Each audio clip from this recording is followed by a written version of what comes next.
Hello, everybody. It's Saturday, the 22nd of August, 2026. We're getting towards the end of the summer. And there are two themes on the tech front. On the one hand, as two of my VC friends from Silicon Valley suggested in an earlier show this week, Dave McClure and Aman Verjee, we're on the brink of a $7 trillion future when OpenAI and Anthropic go public. They're both forecasting that OpenAI, Anthropic, and SpaceX will be collectively worth about $7 trillion. So that's the good news, I guess, if you want to think in good and bad news. The bad news, at least in terms of Silicon Valley, is that AI isn't popular. Ed Luce had a piece in the Financial Times this week suggesting that AI phobia has become America's new consensus. And America's best historian, I think, Jill Lepore, had a weekend essay in the FT suggesting that AI versus the people will define the politics not just of 2026, but of 2028. So this division between the economic locomotive of AI and the resistance, the unpopularity of it is the theme of Keith Tear's We Are the Champions editorial for That Was the Week. And Keith, as always, is joining me from the center of innovation, perhaps the most unpopular place in America, Silicon Valley. Keith, would you agree that these two realities are kind of jarring? On the one hand, it's clear that the AI economy is remarkably successful and profitable. On the other hand, most Americans are increasingly suspicious of AI. I think I don't agree, but I do agree that that's the zeitgeist. I think the zeitgeist exaggerates the negativity. I think, in fact, most intelligent people are now using AI from very young, high school onwards, and just don't talk about it. So the loudest voices are negative. And I fear for the Democrats that they're going to embrace that, assuming it's a populist rejection of AI, and end up handing the election to the Republicans. But then what's the point of your editorial? You said, who are the, and this is about champions, AI champions, and we'll come to those. You say in the beginning of your editorial that you're concerned that the AI argument, I'm quoting you here, it's not the best English, the AI argument keeps arriving in negative form. So isn't that the problem, that people aren't making the best argument for AI? Or is that what, that seems to be what you're saying in your editorial? No, well, I am saying that, but if you weigh on a weighing machine, the people using it to good effect and the people speaking against it, I suspect the users who are happy with it massively dominate, but the voices are dominated by the negative. So in fact, it's a complex judgment call whether we're really on this anti-AI binge or whether it's really fake, because the people that are happy with AI don't feel the need to evangelize it. They just use it. But then what's the point of all your hysteria? It's almost like a weekly hysteria you have about everyone who's critical of AI. It doesn't really matter. I mean, before we went live, we were talking about Gary Marcus's arguments, and he's one of the leading critics of AI. You suggested that he's out of control. He's an old friend, been on the show many times. Maybe he is out of control, but you just don't have to read him. So what? I think you can conclude that. You could nail me with why you're talking about champions when you say there isn't really a problem. I think that there is a different problem. That's why. The problem isn't negativity. The problem is lack of vocal connection between AI and people's futures. Vocal connection. So AI is missing an articulate group of people who together are reinforcing an understanding of the future that will make normal people happy that it's happening. I think it's missing that. I think anyone who examines it does draw those conclusions. But of course, in normal life, most people don't examine these things. They just live through them. So the editorial is trying to stake a claim of saying, okay, well, there are champions. They don't speak coherently or together, but here they are. Here's what they're all doing. Let's try to fill that gap. The gap that is the, I'd say, silence of the majority. So that the minority who are politicizing negativity can be exposed as a minority. It's Nixon's, so you're reintroducing Nixon's silent majority. So this idea of champions, what does that mean? I mean, anyone who works for an AI company is by definition an AI champion. You don't include Amadai in this. You put Sam Altman. I don't want to get back in the Altman versus Amadai, OpenAI versus Anthropic argument, but isn't by definition anyone who works in the sector, and it's increasingly the sector, everything in Silicon Valley, everything in innovation is built around AI. They're championing AI, aren't they? Well, I think the answer is not necessarily. They're very circumspect. There is a, you could call it nuance, but I don't think it's nuance. I think it's defensiveness. There's a circumspection and a defensiveness due to the belief that the negative ideas are strong and dominant, and people don't want to get on a bandwagon and go in the other direction fully. So they nuance everything to the point where they're really not making a point. Yes, on the margin. By the way, I left out Elon as well as Amadai, so I was fairly balanced with who I left out. I tried to pick the middle, the mainstream, if you will. And I do believe that if you are tactically running an AI company today, you've got this little voice in the back of your head saying, don't upset anybody and don't pretend it's safe, even if it is, because people don't believe it is. So it's almost like they're being trained as politicians as opposed to business leaders. Meanwhile, of course, they are running a business and doing very well, as you acknowledged. But that isn't ideal, is it? I mean, can you imagine any other major breakthrough in human history where people would be shy to champion it? It's kind of a strange feeling to me. You, in the newsletter this week, you refer to a tweet by David Sachs, the former AI czar, Trump's AI czar, now kind of a conservative commentator, very critical of Amadai and Anthropic. I'm quoting the tweet. Dario believes frontier AI is too powerful to distribute. We believe it is too powerful to centralize. Dario appears to believe sincerely that safety and progress are best served by centralizing authority and a marriage of corporate and state power. The weight of human history gives us reason to fear that outcome. Now, I'm in Dario's camp. I don't want to have this argument again with you. I know you're not. But couldn't you at least acknowledge that you may not agree with Dario's conclusion, but he's championing, trying to champion something?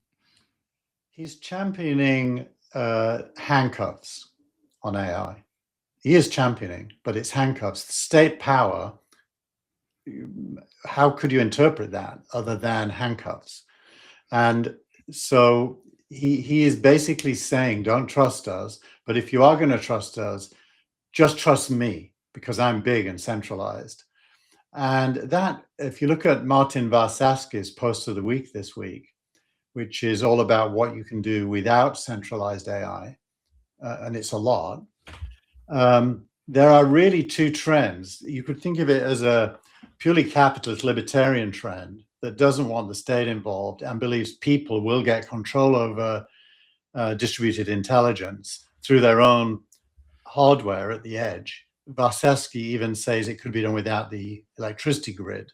So imagine some, post-nuclear situation. As long as you've got a box and some solar power, you could have the world's intelligence in that box, and it wouldn't have been destroyed, and it's there forever. So there's that libertarian trend which Varsavsky really embodies, and then there's the corporate state power trend which Dario embodies. I think most people are somewhere in the middle. I'm in the middle. I don't mind large AI companies investing lots of money to deliver stuff at scale that would be very hard to deliver otherwise. I'm fine with that. You know what they said about the middle, Keith, in Texas? The only thing in the middle of the road are squashed armadillos. So do you really want to be squashed? You've got to take a position. Either you're in the Sachs camp or you're in the Amadai camp. My sense with you is, for all this fiddling around, you're in the Sachs camp. If you had to choose between the two. I agree with Sachs. I'd say 90%. Yeah. Yeah. So you're in his camp. You're not in the middle. But I don't so why think even talk about being in the middle? You're a Sachs guy. I don't think he has a camp. I think my book. What do you mean he doesn't have a camp? Of course he does. I mean, for better or worse, he has a position. He's not. He's just an individual. He has no followers. He has no movement. He doesn't represent. Well, I don't mean his camp. I don't mean that Sachs has a camp itself, but that position, that general position that against the idea of centralizing authority and what he calls the marriage of corporate and state. I don't agree with. That's the 10% I don't agree with. I'm completely happy, let me say it again, with centralized large AI companies like Anthropic and OpenAI. I'm totally happy. So that differentiates me from Sachs. I'm also totally happy that the edge is growing, which also differentiates me from Amadai. And I believe that the human outcome, or the dividend we'll get from this, is free intelligence that needs investment. And I don't believe that investment can come without large centralized corporations. Jill Lepore argues that in the past, I mean, she's a historian, that the car industry, for example, she writes about in the AI versus the people. She has a new book on this, that required a degree of regulation. I mean, this is again a debate that's ongoing about whether or not innovative industries need to be regulated. What's your take? Do you agree with Lepore that AI isn't any different from the car industry, for example, that required a degree of regulation about how one can drive, laws for the road, that AI needs the same sort of stuff? Yes and no. The no bit is that AI is just, corporations, and there are already regulations surrounding corporations, and there is nothing new needed to govern corporations. Every legal remedy needed for anyone who does anything illegal is already in place, and so the call for special regulation is not required. I don't think AI itself as a technology needs regulating. I don't think it's dangerous. I think it's safe. I think it's not only safe, it's fantastic for humans to use it, and they should use it more and more. And anything that slows that down is anti-progressive. So on the whole, I disagree with that. I do agree that in general, states need to regulate corporate behavior to stop illegality, and that's fine. And so, AI companies have to live within the law just like everybody else. But I think what is happening, and this is especially true in journalism and book publishing, is if you want to sell, you have to create a bandwagon. And the bandwagon around regulating AI, it's a fairly weak one. So you're suggesting that Jill Lepore made that argument in order to sell a book or sell to publishers. I don't think she quite needs that. I mean, she's America's leading historian. Well, historians usually don't comment on current opinion. So she's obviously not acting as an historian in this piece. She's acting as an opinion piece. And that opinion, AI versus the people, is fundamentally going to damage the left in America, by identifying against AI. I honestly think they will lose in 2028 if they stick to that idea, and quite heavily. There was we didn't put it. I don't think you put it in the newsletter, but there was an interesting. Ezra Klein is probably has the most popular podcast show, certainly amongst progressives. He interviewed Helen Toner, who used to be on the OpenAI board. She was one of the people involved in the scandal when Altman was being pushed out.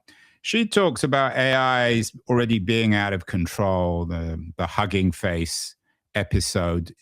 You said it, they're completely safe. Are you not concerned at all about the Hugging Face incident, or the fact that AI seem, at least in the language of Toner's conversation with Klein, to be out of control? Honestly, no. The Hugging Face incident was contrived in a lab to try to see how far AI would go in order to achieve a goal. And the only critical part of it could be that they didn't pay attention, so it took them a few days to figure out what was going on. But it was a laboratory experiment, and it wasn't very damaging, frankly. I mean, these AI tools, and now this is true even for normal individuals like Grokbot, can control browsers, login sessions to websites, your hard drive and the files on it. We are giving them access so they can achieve things for us.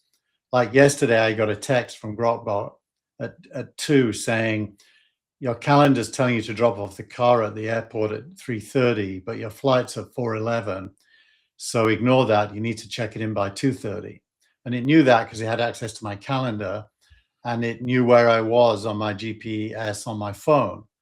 So so we're opening ourselves up to AI having access to software and tools, and outside of the context of what's called a harness, you may have a fear that it's going to do things, but it doesn't have a consciousness where it has a plan.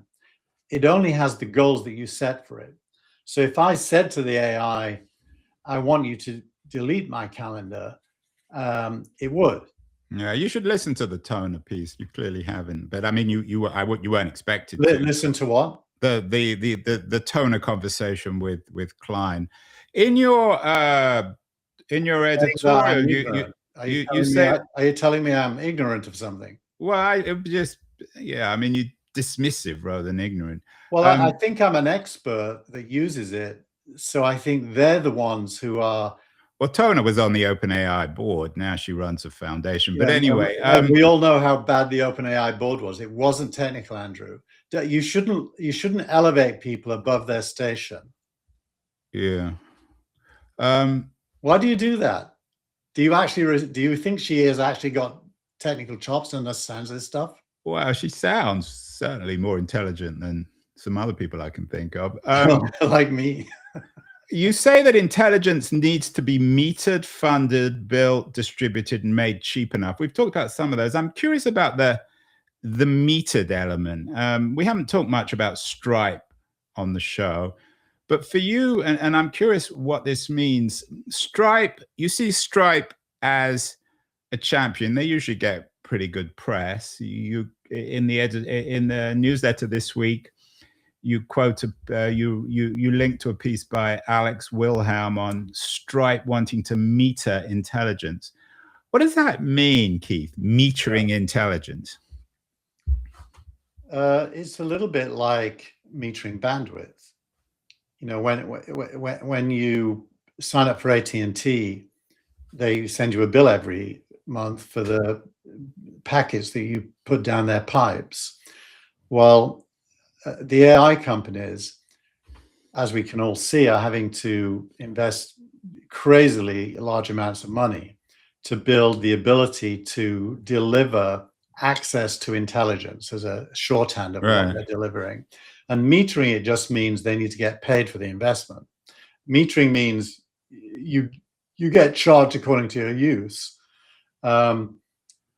they're being fairly generous, to be honest, because they're giving us Who, $20. Stripe or the providers, the The AI? providers first. Stripe's just a payment Yeah. mechanism. So Stripe can do that. I mean, I agree with you on this. I mean, when I use, and I brought this up last time, this hasn't happened again with me. I pay $100 a month for Anthropic, for Claude, but I'm not entirely clear what I can and can't use. I've never been throttled before, but last week I was, and I didn't really understand why. And there was no way for me to determine how much quote AI I was using. So is that what you mean by metering? Yeah. In fact, there is a way, we won't explain it now because it's too convoluted, but you can log in on their website and you'll see your token usage and you'll see your quotas and what percentage are left in the day, the week, and the month.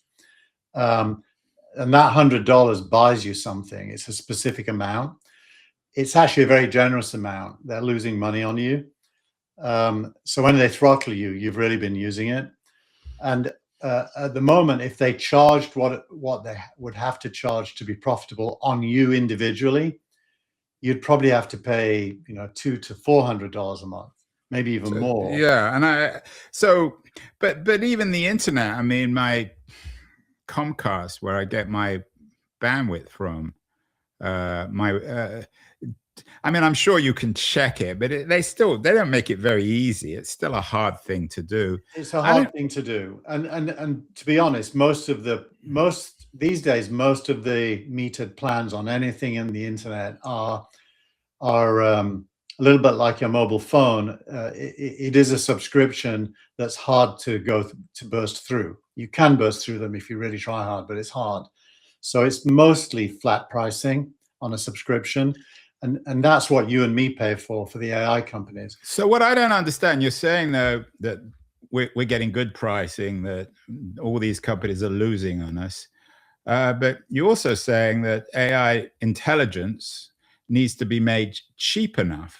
Yes. So should they? I mean, I take your point on the metering, and certainly Stripe is a champion here, and I don't think anyone's going to argue with you on that. Although that's the nature of their business, so it doesn't require any sacrifice on their part.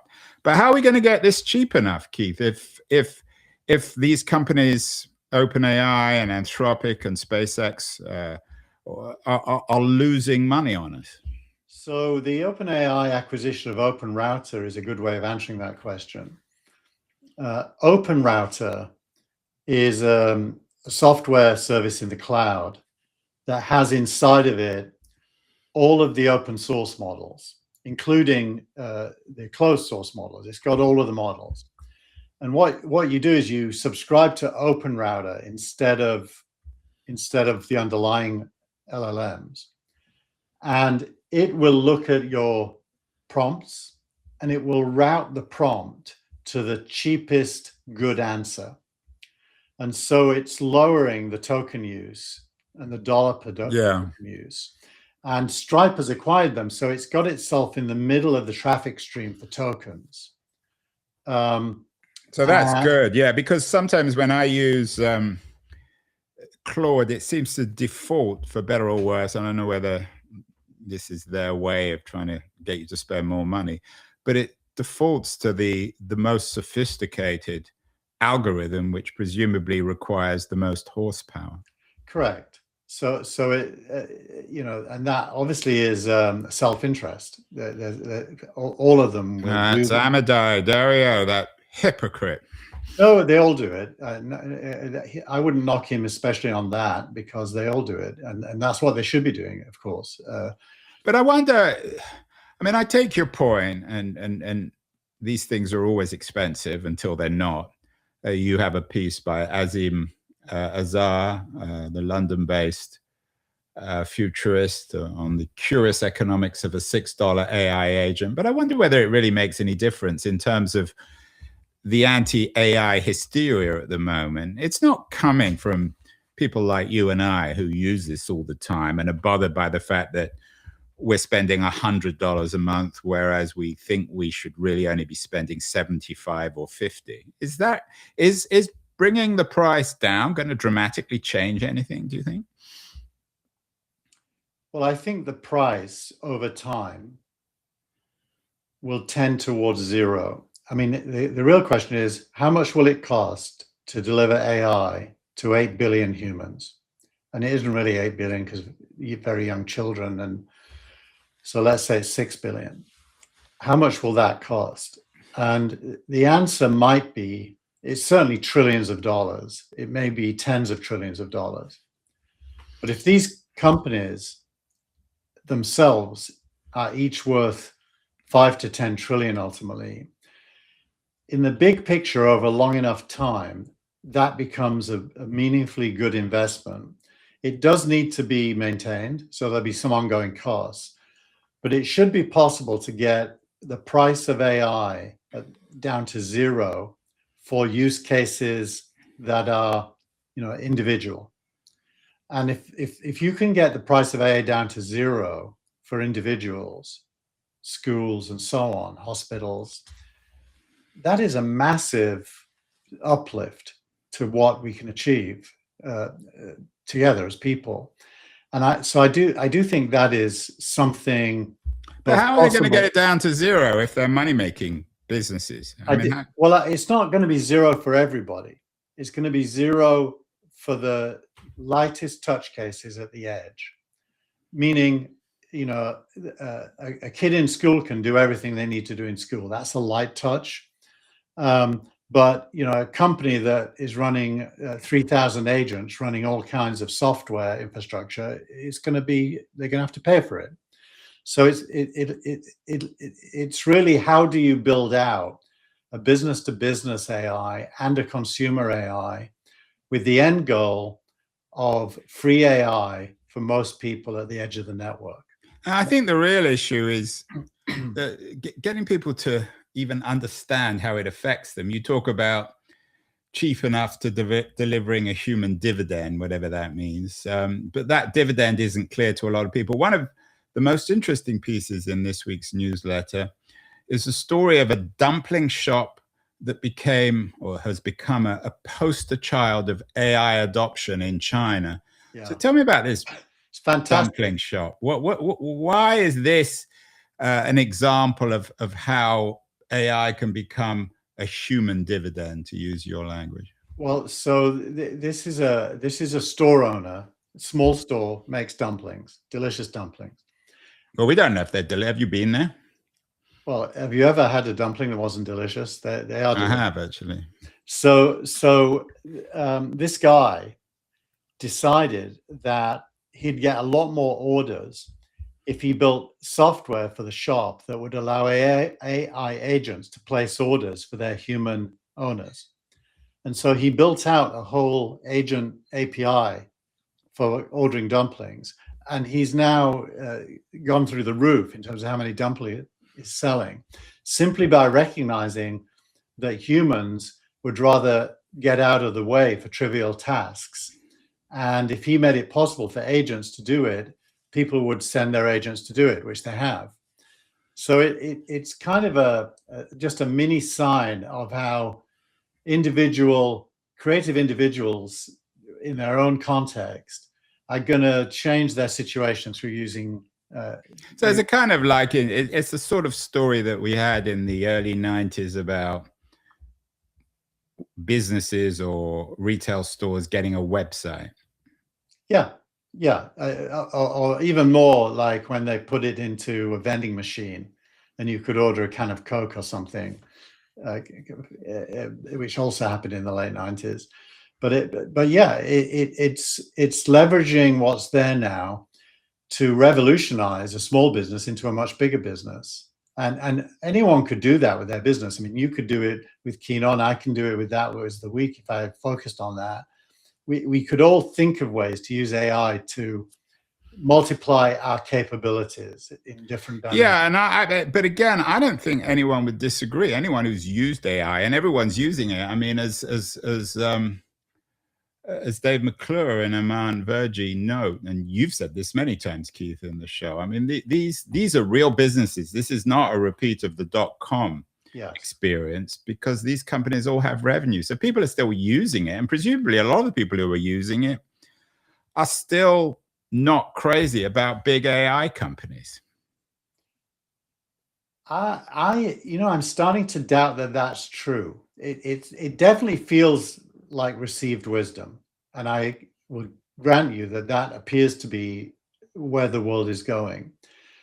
I suspect we've reached a tipping point where more and more people are using it and are happy with it, and that minority voice is starting to sound a little cultish and a little, outside of normality.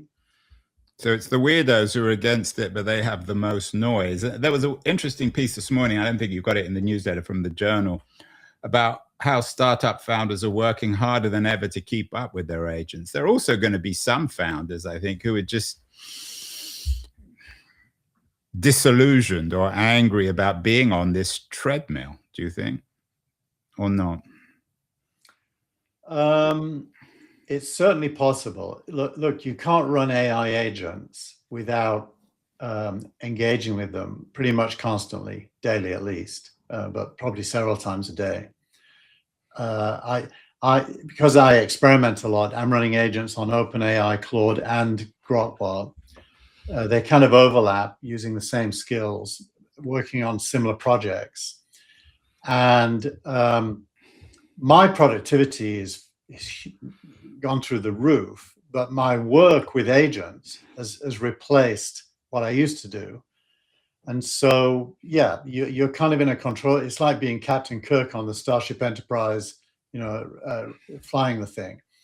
And I don't think agents really have reached the stage where that is an option. I think you have to engage with them at the cost of time, but with the benefit of productivity. I think that's so. I do think this is an accurate article of finger on the pulse of now. I don't know how we get past that yet. It's not clear to me that truly autonomous agents are in the near future. They can do automations that you pre-planned and agreed to, but kind of making things up and figuring things out without your intervention, not yet there. Another piece this week in the Journal about how AI is plunging the book publishing industry into utter chaos. We've talked about this in the past, and yet Keith, you end the editorial this week, which focuses mostly on AI. I mean, you've got 2 essays and about 20 AI pieces. I don't know what's happened to all your essays, by noting that you're still working on the book. Your update, we've talked about your book before, is that you reduced this quote unquote book from 80,000 words to about 60,000. So how did you do that? I went through it chapter by, it's actually good. I got an agent to create a 2-panel. You didn't get a literary agent. You got an AI agent to throw up a 2-panel, the view of the book, with giving me editing rights on the right-hand side. I literally went through every paragraph of every chapter and rewrote it, deleting repetitive stuff, getting rid of AI-isms if I found them. 70 chapters. It took me 3 days. 70 or 17 or 70? 17. It was a 3-day job. I did about 5-ish chapters a day. And by the end, it was a Keith Tier written book that was originally done. So in other words, you wrote this book, Who Owns and the book's called Who Owns Intelligence. You did it in a week? I did the edit in a week. I wrote the book in about 2 days. So do you think it's going to be a bigger seller than Jill Lepore's new book on AI? I haven't decided whether I'm going to sell it yet. I might give it away. It might get more readers than her. You think you'll have more readers than Jill Lepore? I'm definitely going to do something with it. I mean, and what's your advice? I think the message that I'm trying to send is an important message, and I don't think it's said loudly enough yet. And I'd like to be able to make an impact getting heard on these topics. Well, the message, and let's just repeat the message, and maybe we can end here. The book is called The Human Dividend. No, is it called The Human Dividend? Yeah, it is. Yes. Who owns intelligence? The human dividend. That's just the blurb. It's called the human dividend. Okay, well, your conclusion at the end, at the moment at least, the book hasn't out yet. Intelligence is the central product of this era. Its surplus is co-produced. The property should be too. What's the property? What does that mean? The property is referring, it's inside the book, so it is a bit convoluted, that sentence, probably needs to be edited itself. The property is the equity of the AI companies that have harvested intelligence and are metering it back to us. The book argues for equity ownership modeled on better versions of the Alaska and Norwegian equity ownership program. Public ownership, but not centralized public ownership. Public ownership directly to individuals rather than through a state body. It's actually through I call it the Human Wealth Fund. It's a fund. Is it like what Trump's doing? We're giving everyone $1,000 when they're born. It's different to that because that state gives it, state can take it away. This is a fund, so it's just like you're buying shares yourself, except you don't buy them; they're given to you, one share each. And you own a piece of this entire AI infrastructure because of the unit of the fund that you own as an individual, and its lifetime goes away when you die, so there's no inheritance. But who's making the laws here? It's the state, isn't it? Who's defining No, this? it's a direct, the argument is, by the way, it doesn't exist. It's something I want to exist. The argument is the AI companies should set it up themselves. They should donate equity to it on day one, and it should be have its own constitution, just like a fund, and should be only regulated by its own rules. And you're suggesting this is in their interest because otherwise they're going to get regulated by the state. It's in their interest because they want people to have an affinity with their success. And the only way to really do that is that everyone is an owner, not just a user, an actual owner. And when do you say the book? You're going to give the book away? Who owns intelligence? I haven't decided. What would you do if you were me? Here's my options. Just put it out there as a PDF and distribute it for free. Link to it on every version of That Was the Week and blah, blah. The second is to chapterize it, put it into another Substack and release it week by week, chapter by chapter, either for free or paid. I'm against paid because I don't need to make money from this. I want the ideas out there. Well, we'll have to see. Maybe give it a little bit more thought, Keith. We can talk about it in future weeks. That was the week for August the 22nd, 2026. Keith is calling for AI champions. He's certainly not going to get it on the football field. Manchester United lost to Hull today, Keith, right? They lost and quite decisively. So they're not going to be champions. Yeah. You needed to have the music. You'd have the Queen music of We Are the Champions, although you might have got sued for that. But I did say who are the champions as opposed to we are the champions. So, well, we will see. Certainly, neither Manchester United nor Spurs will be champions this year. We will see you. I think next week I'm actually at Yossi Vardi's Kinnanet in Italy, so we might take a break, but we'll see you in a couple of weeks. Have a good couple of weeks, Keith. Will do. Bye.